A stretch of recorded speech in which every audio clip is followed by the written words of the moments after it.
This activity is in the form of a game to increase motivation. The name of the game is Memory. Memory is a game that is very familiar to a lot of students as well as teachers, so it's an easy implementation into the regular school day.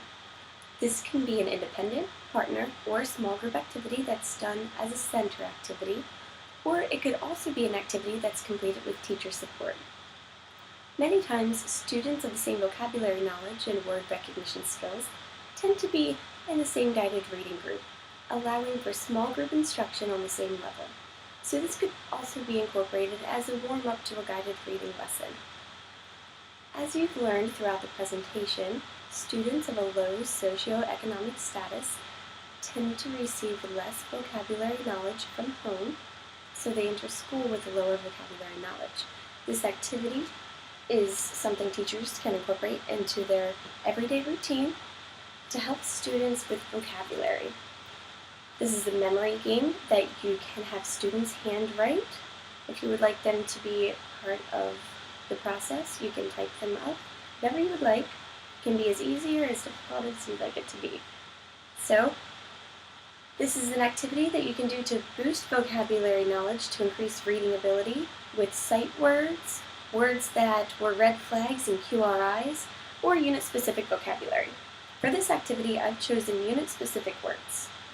One of our third grade social studies units, which we also integrate with language arts, is Amish. So we have an entire unit on the Amish community. So we have a lot of vocabulary words that are unfamiliar to many students, especially those of a low socioeconomic class.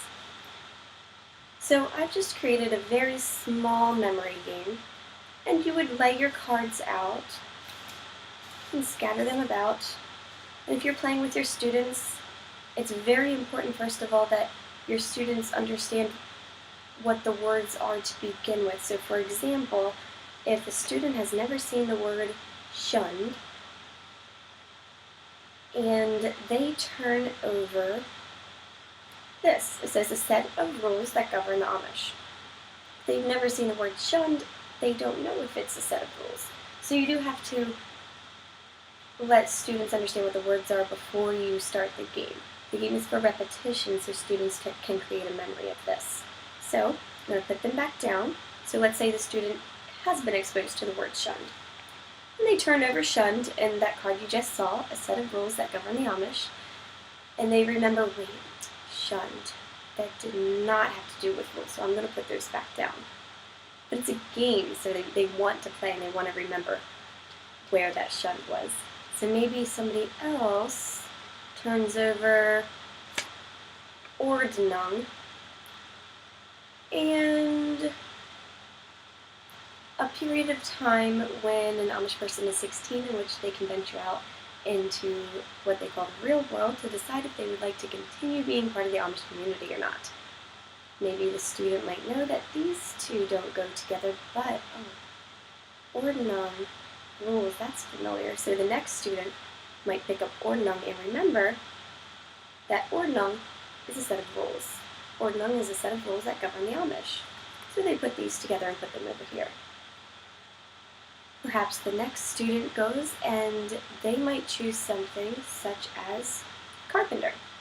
Carpenter is a word that a lot of times will be familiar to a lot of your students, but those of a low socioeconomic class and low vocabulary knowledge might not be familiar with the word carpenter.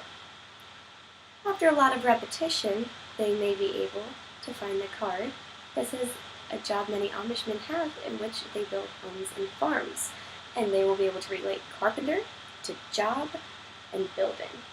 So then they have this as a vocabulary word. And then we have Rumspringa, the period of time when an Amish person is 16, where they can venture out into the world to decide if they would like to continue being Amish or if they would like to enter what they call the English world. And then shunned is to be avoided, the act of avoiding. If an Amish person breaks rules, this may happen to them and they may no longer be welcome in the community. Okay? So after the game, my students would have an understanding of the word shunned, carpenter, Rumspringa, and Ordnung. So when they come across these words when they're reading, They will be able to remember what the words are from the game. They'll have the interaction with the teacher and with other students and the competitive nature of a game that children just love to kind of spark their memory of these words instead of just writing the words down from the chalkboard. So, again, this is an activity that can be done with the teacher. It can be done just in partners or maybe as a center activity. This can also be done as I've done with unit-specific words, or it could be words that individual students are going to need a little bit more practice with. For example, words that show up in their QRIs that they have difficulty with. Okay? So that was the activity, and it's an activity that's easily incorporated into everyday classrooms. I hope you enjoyed it.